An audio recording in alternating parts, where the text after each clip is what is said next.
This is Ian, a boy with a question mark over him. He's growing up in the Highlands of Scotland on a small farm above Loch Ness and the Munster.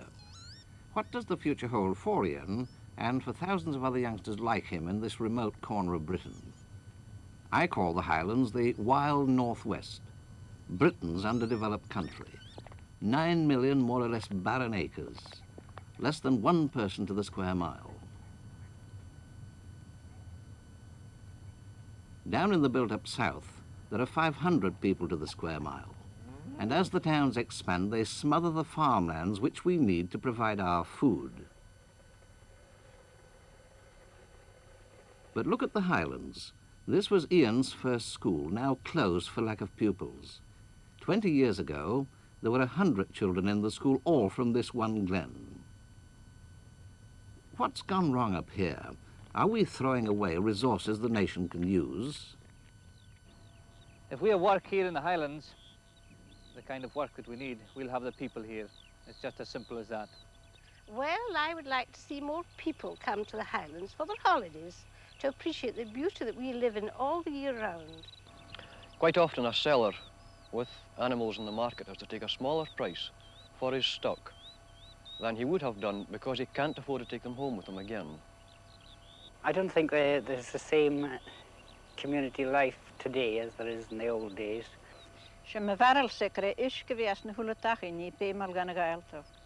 They gave us electricity in our homes, but piped water in each house would be of more benefit.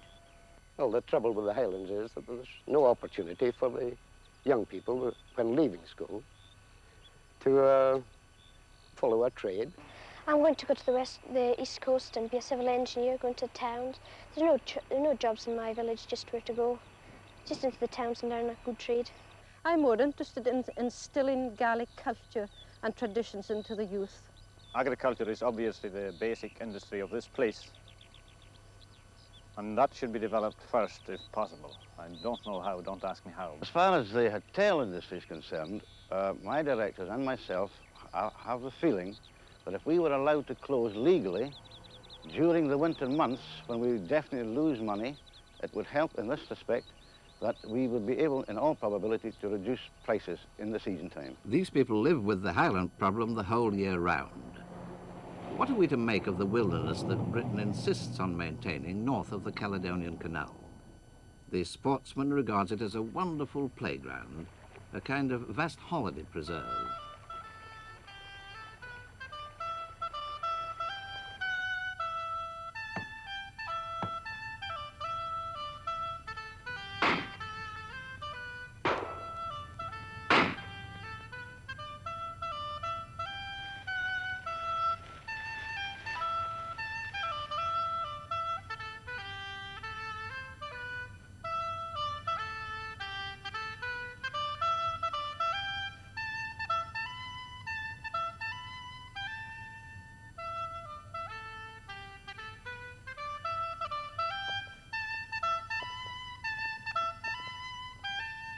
But surely this isn't enough.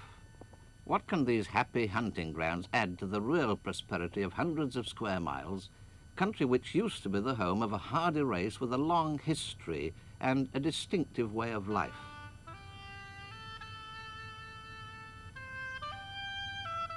Do we write the Highlands off? A picture postcard country, empty of people?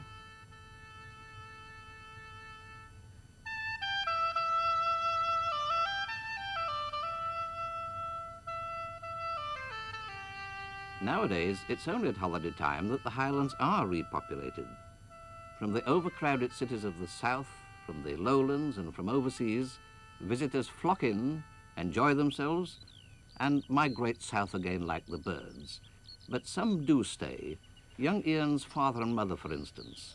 They saw the Highlands as a place of opportunity. Mr. and Mrs. Jack gave up city life and secure positions and bought themselves a tough job, a derelict croft, fields unfenced and choked with weeds. They'd very little capital. Mrs. Jack was a nurse, John a laboratory assistant. Ever since we came out of the services, we would like to have a small place of our own.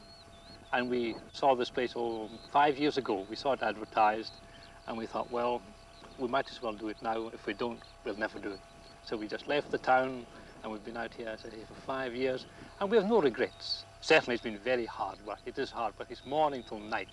Every day, 7 days a week, no breaks, no holidays. But I think in the end it's worth it. Worth it for the sake of Ian, to give him the heritage of a country upbringing in close touch with nature.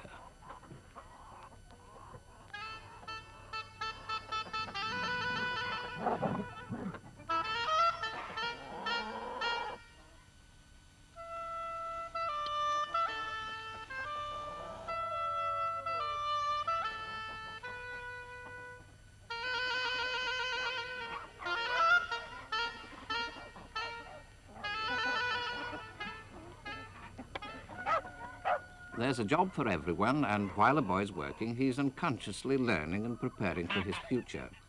The main assets of the Jack family are courage and a capacity for good, hard work.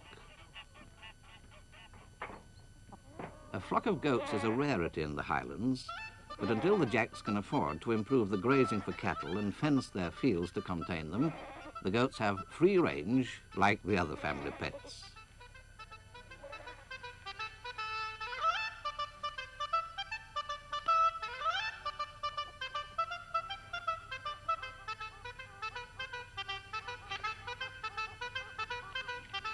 There's a toughness about life up here. This is fun. But the Jacks know they're in a bigger fight. Yet they're not downhearted, and they're not asking for more subsidies.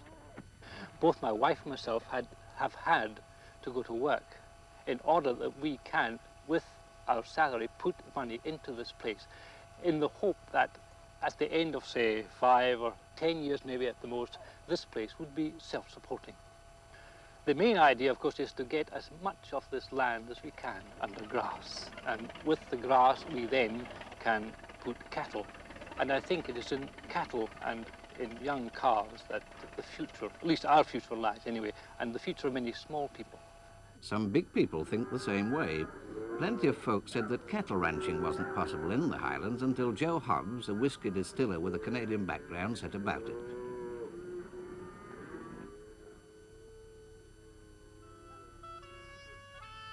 He bought 10,000 acres of undulating land in the shadow of Ben Nevis. He put up 60 miles of fences, he dug 30 miles of drains, he improved the pastures, he produced his own winter feed. Today, well over 1,000 head of cattle roam his glens and hills. 150 years ago, the Highlands were thick with cattle, putting goodness into the land. But today you need the assets of Joe Hobbs and favourable ground like his to bring it off. The big man is not the typical figure, it's the little man, the crofter with his single cow.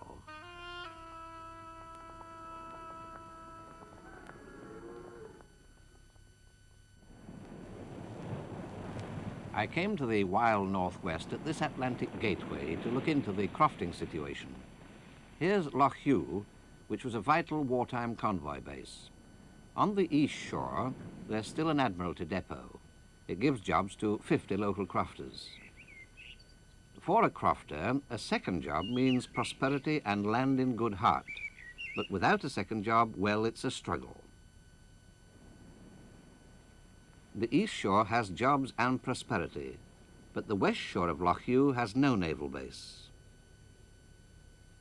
For more than a century, there's been a steady drain of people from the Highlands.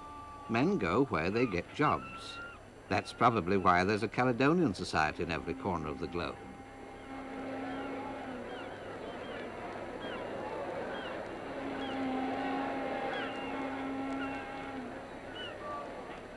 And for more than a century, it's been left to the women to keep the crofting townships from going under. But we'd reached the 1950s with population out of balance and old folk predominating before the government set up a Crofters Commission to reorganize the townships and bring new life to Highland agriculture. At Inverasdale, a lowland industrialist has already shown how. John Rollo was a man with a dream. First of all, it's not realized how the employment of a few people in a district like this can reverse the depopulation. Remember that one young man getting a job which keeps him at his home in his croft, He may be married or he marries shortly afterwards when he has a steady job. But now you have two people staying there. Before long there's a third, perhaps a fourth, and so you have an ever-widening circle of increase of population taking place from quite small numbers getting steady work. What you've been telling me about industrial production suggests that, of course, you must have either skill or semi-skill, but is the Highlander adaptable? Oh, I think it's universally recognised that the Gael is a craftsman by nature. He's a craftsman by force of circumstance. He today even builds his own house. He must do all his repairs. He must look after his motorboat engine, repair his motorbike or his car. He has to do everything for himself. The crofters with jobs in that little factory, it's a subsidiary of John Rollo's main engineering works in central Scotland. They're the lifeblood of Inverasdale.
When there's a big job like sheep dipping and at seed time and harvest, the factory goes on short time to serve the needs of the township.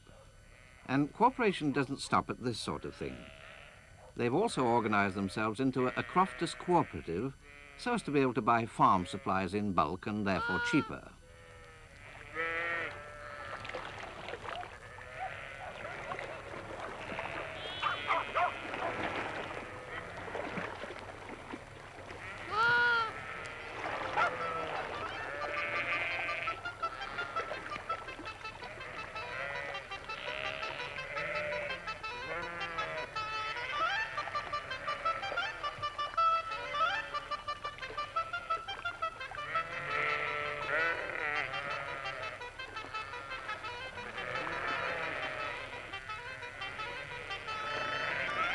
If you want a good barometer of a community, examine the school register. Here at Inverasdale in 1939, there were 68 children on the roll. By 1946, it was down to 13 and in danger of being closed, like the school in Young Ian's Glen. The little factory turned the tide. 1960 brought 20 pupils, and more are coming along.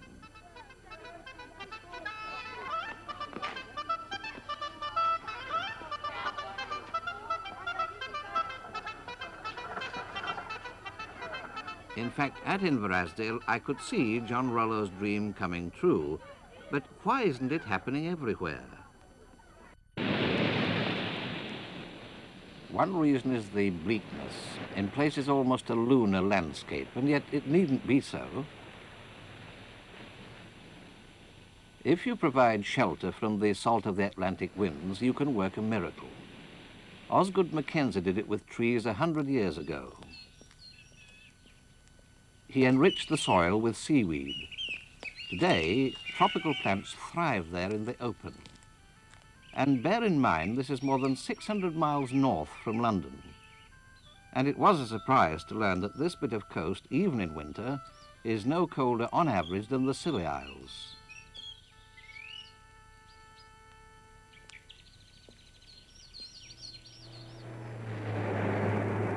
North of Inverewe, there's the most barren county in Britain, Sutherland. On the bare hillsides there, more trees are being planted, the work of private landowners as well as the men of the State Forestry Commission.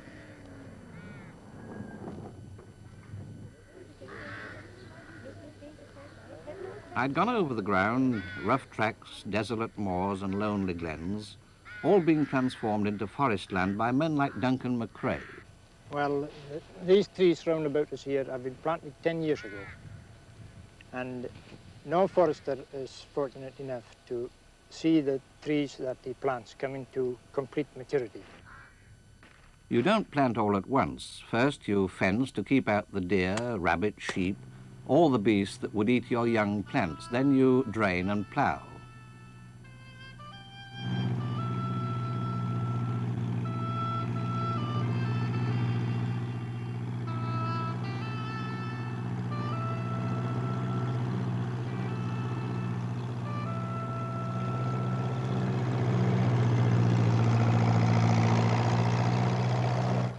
You wait for 20 busy years before you get a dividend in cash. But the Forestry Commission have planted 500,000 acres with trees. Private owners have developed another 300,000. These plantations supply Scottish mines with 90% of their pit props. Timber also goes for fencing, box making and building.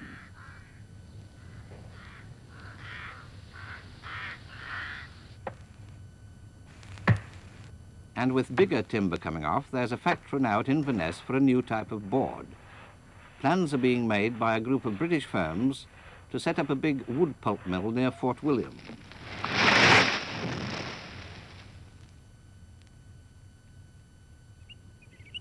So the work of the forests does bring life back to the lonely places. And since the war, new forestry villages have been arresting depopulation. And more than that, Dalhyork points the way ahead. Tree growing can help food production. Here's a plan for land management on a vast scale. Now, Mr. MacLeod, does all this come into the scheme? Almost to the first skyline there, to the bottom of these hills here. Yes, all this belongs to the nation through the Secretary of State for Scotland. The Department of Agriculture and the Forestry Commission work to his orders, applying the lessons of Inverewe. Agriculture gives up grazing land to make shelter belts of trees. They plough and improve the rough ground, bring in cattle, plough in the dark heather, and replace it with a sward of bright green grass. The forester grows shelter belts to protect the livestock and still further improve the grassland. Steadily, the trees, the cattle, the sheep will press out into the desolate landscape. They'll also bring people to tend them and repopulate the wilds. Now that sounds like real enterprise. Is the pattern being followed elsewhere? Fishing, for example. The answer, as I heard it, is no. Our coastline here is washed by the waters of the Minch, probably the most prolific fishing ground in the world. Now, there are two things we need. At the moment, there are hardly any local fishing boats, but mostly we want some processing plants here at our own ports. We should be canning the Minch herring, not falling down on the job by sending these fish away south on the long journey by road. But of all the bad things and all the good things, one thing has kept more Highlanders at home than anything else: water.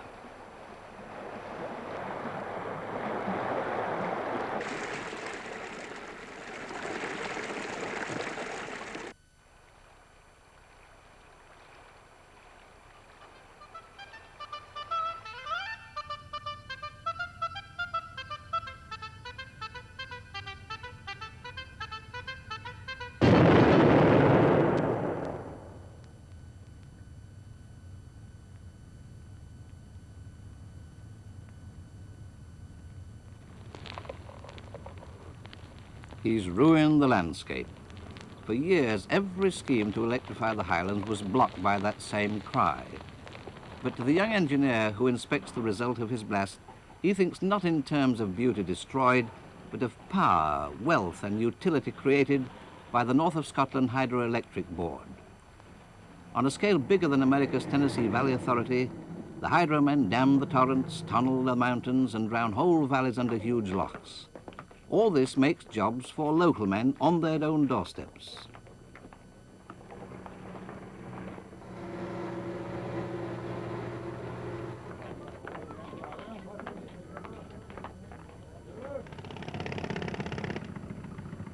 It's true, of course, that beauty is lost, but not wantonly. This gorge will fill up with water, but where possible, power stations are sunk below ground to preserve beauty spots above them. The spoil from these workings will be landscaped, so as not to leave a scar.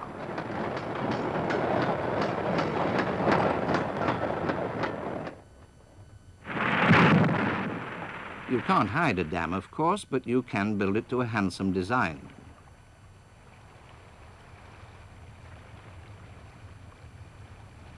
The plan is to export electricity south at a profit and pay for bringing power to the loneliest parts of